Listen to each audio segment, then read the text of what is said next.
Et concernant la vaccination au niveau de la région bruxelloise, il y a 3 antennes de vaccination seront accessibles dans les 3 prochains jours dans des agences mutualistes de la région bruxelloise. L'une d'elles, située boulevard Anse-Pache à Bruxelles, est ouverte depuis lundi. Les organismes assureurs poursuivent en outre leur travail de sensibilisation en la matière. Les antennes de vaccination sont accessibles à tout public sans prise de rendez-vous. L'équipe des agents de prévention a en outre été renforcée. Ces personnes appellent par téléphone les Bruxellois pour les informer sur la vaccination. 5 ETP supplémentaires seront chargés d'entrer en contact avec un public plus jeune, les 35 ans jusqu'à 44 ans. Précédemment, ils visaient les plus de 65 ans isolés et bénéficiaires de l'intervention majorée. Les mutualités ont également été appelées en renfort pour mettre en place des actions de sensibilisation dans une quarantaine d'écoles bruxelloises. Grâce à leur intervention, le nombre d'actions de sensibilisation a pu être doublé par rapport au programme prévu initialement par la ministre de l'Éducation Caroline Désir, ajoutent les mutualités.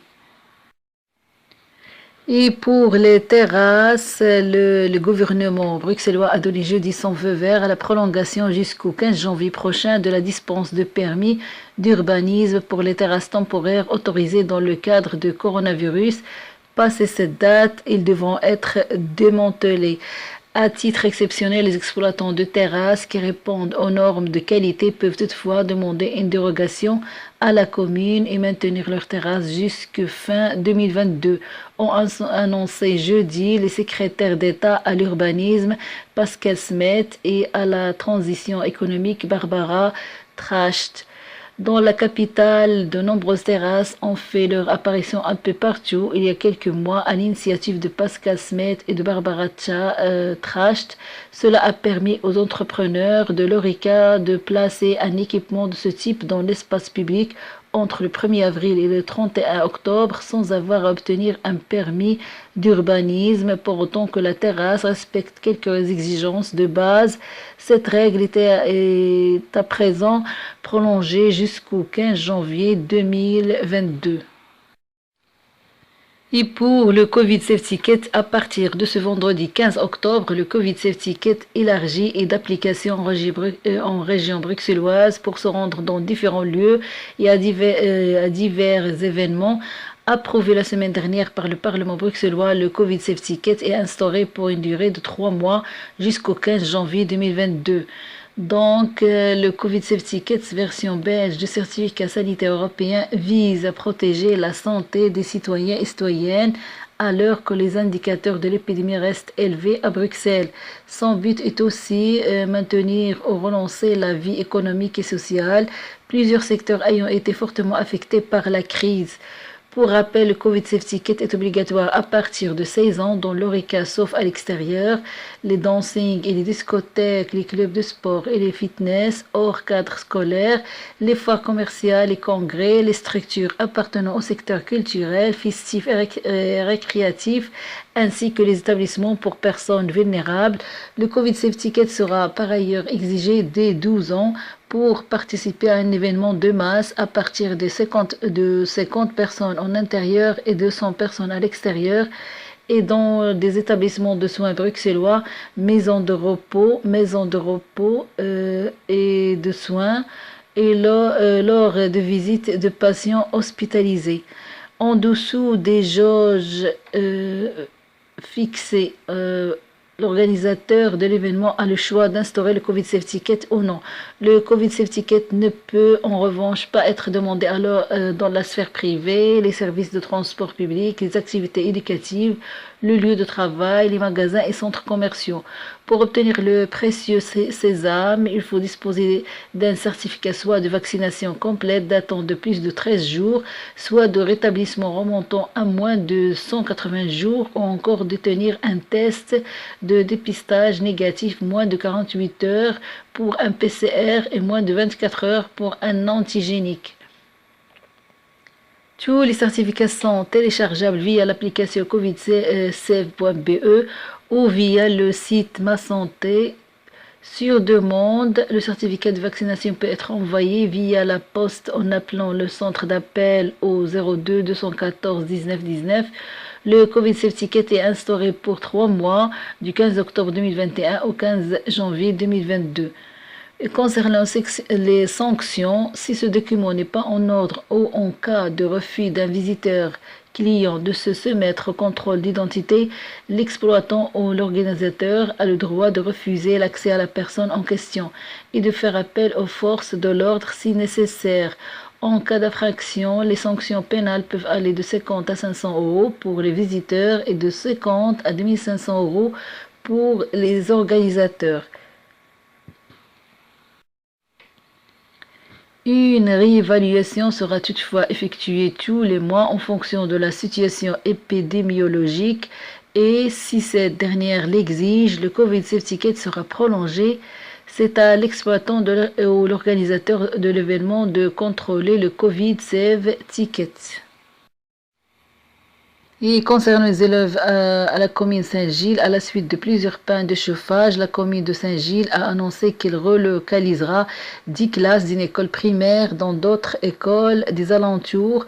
Pour les parents, c'est l'incompréhension et l'inquiétude. Ils se demandent si toutes les pistes ont bien été étudiées par la commune avant de délocaliser. Selon l'échevin de l'enseignement Jean Spinette, le remplacement de la chaudière et de la tuyauterie prendra du temps, l'école étant classée.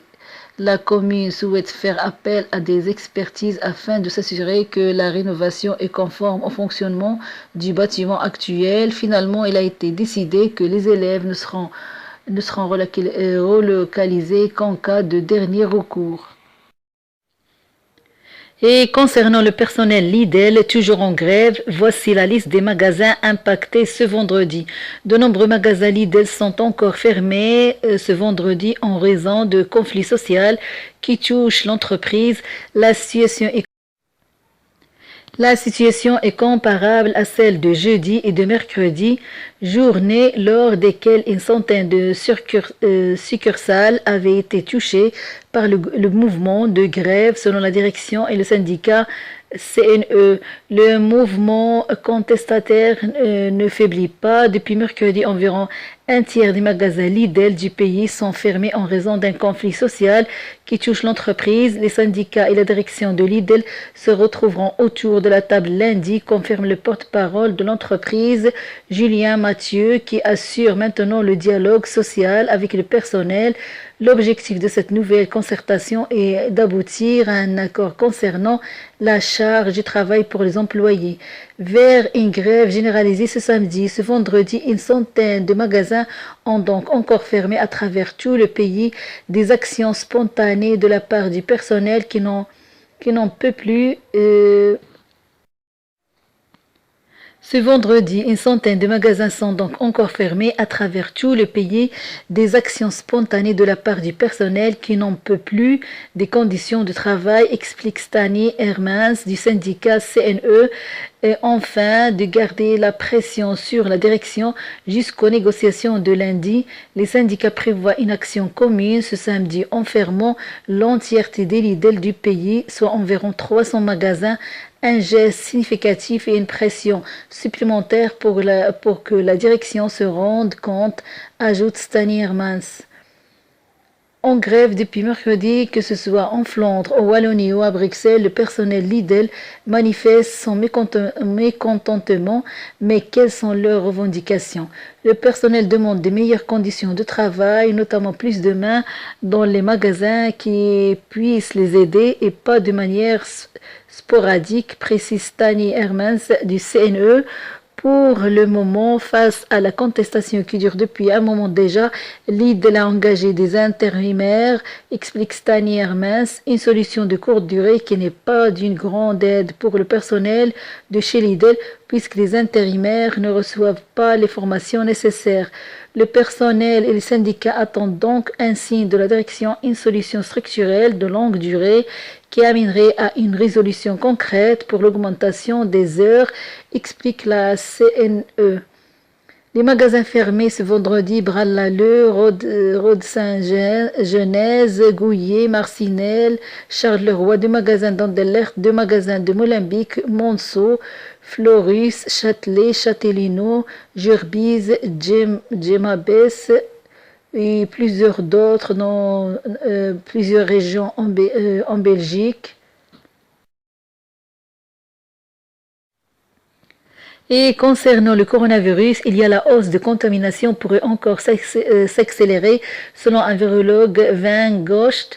Après une longue période de stabilité des chiffres de Covid-19, on constate aujourd'hui une tendance à la hausse à tous les âges et dans tout le pays. C'est ce qu'a déclaré Steven Van Gogh de Cienzano vendredi lors de la conférence de presse hebdomadaire.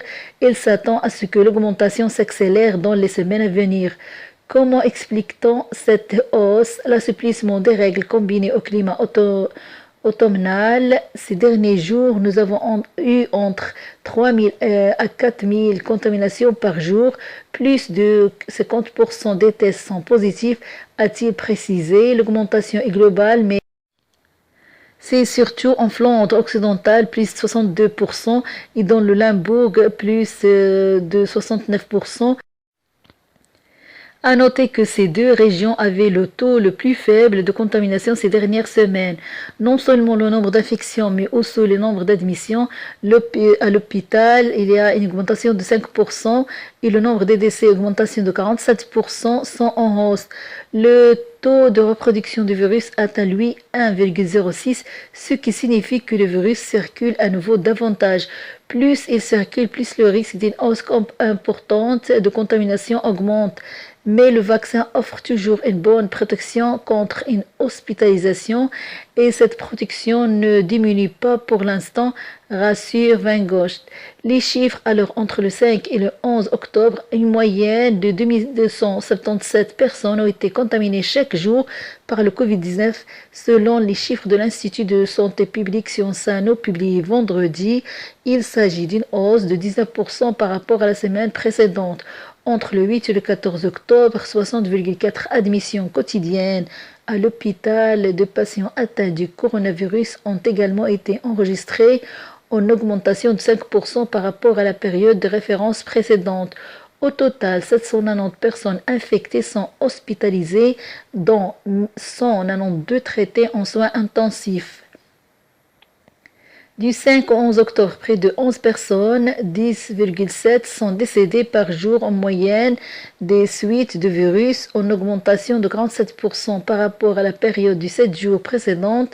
Le bilan s'élève désormais à 25 732 décès depuis le début de la pandémie en Belgique. Steven Van Gogh de Cienzano constate une tendance à la hausse pour tous les âges du pays après une longue période de stabilité des chiffres de Covid-19.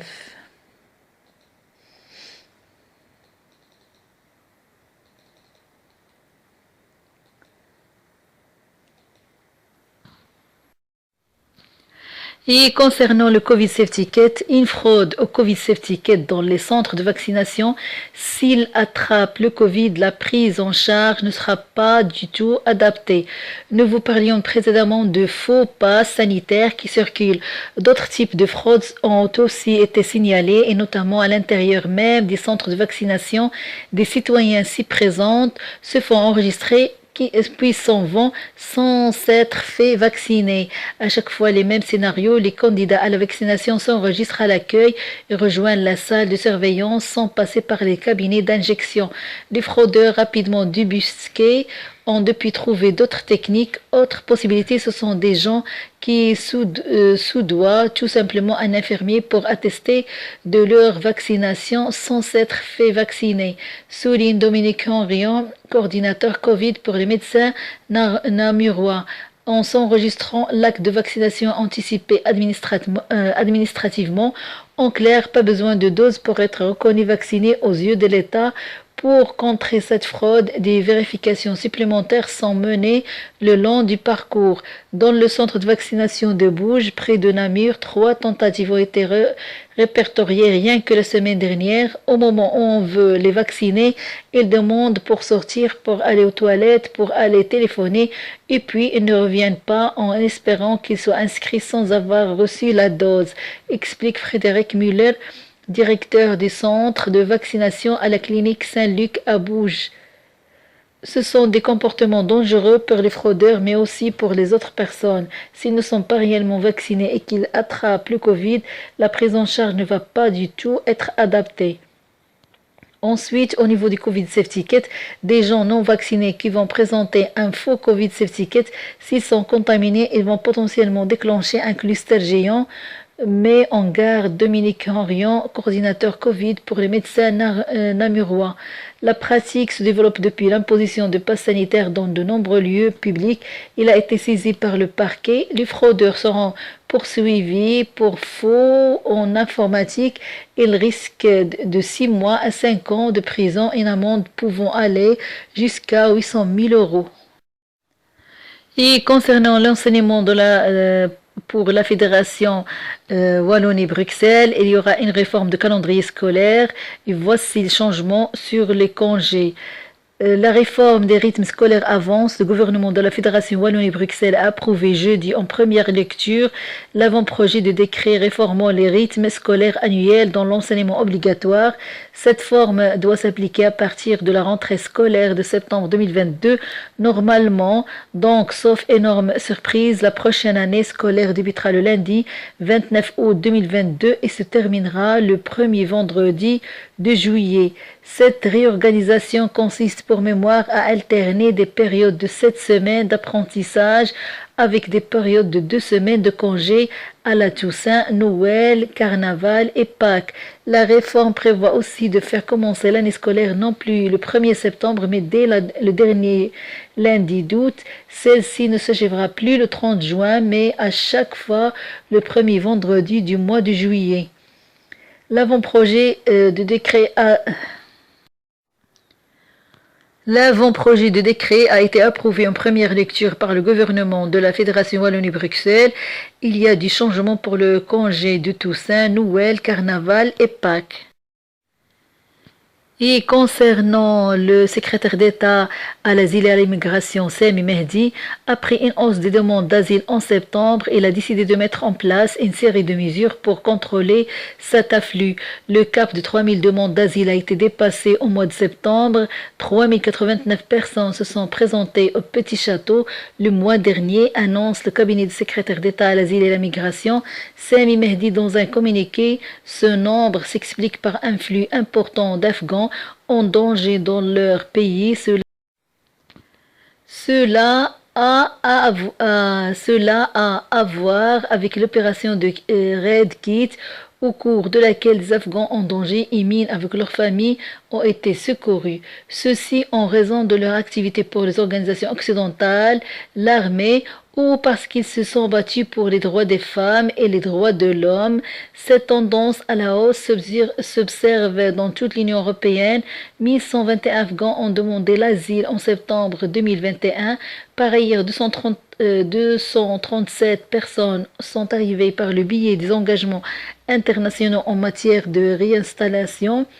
Les demandes multiples sont retombées au niveau d'avant l'été à 114 alors que les mois précédents on comptait plus de 400 demandes, explique le cabinet. Les mesures décidées donc afin de contrôler l'afflux de demandes, le cabinet de Sami Mehdi a mis en place plusieurs mesures. Arrêt temporaire des programmes de réinstallation, sauf pour les profils les plus vulnérables, décision prise le 15 septembre. Seuls les profils les plus vulnérables peuvent encore être transférés en vue d'une réinstallation. Des efforts accrus pour identifier rapidement les demandes Dublin et les renvoyer vers le pays européen où la demande d'asile est encore où les empreintes digitales ont été fournies. Il y a aussi une campagne d'information sur Facebook visant à dissuader les personnes de traverser l'Europe pour se rendre dans un autre pays afin d'y introduire une nouvelle demande d'asile. Le commissariat pour l'asile et l'immigration n'est toujours pas en mesure de travailler dans des conditions normales qui lui permettront de laisser toujours se dérouler les auditions. Des auditions sont encore annulées en raison de la contamination et d'obligations de quarantaine du personnel, de l'interprète, du demandeur d'asile ou de l'avocat.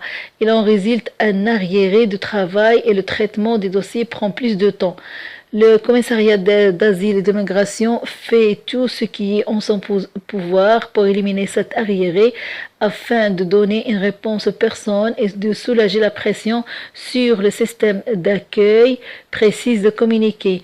En août 2021, le commissariat général des réfugiés et pour l'asile a pris 1391 décisions pour 1657 personnes.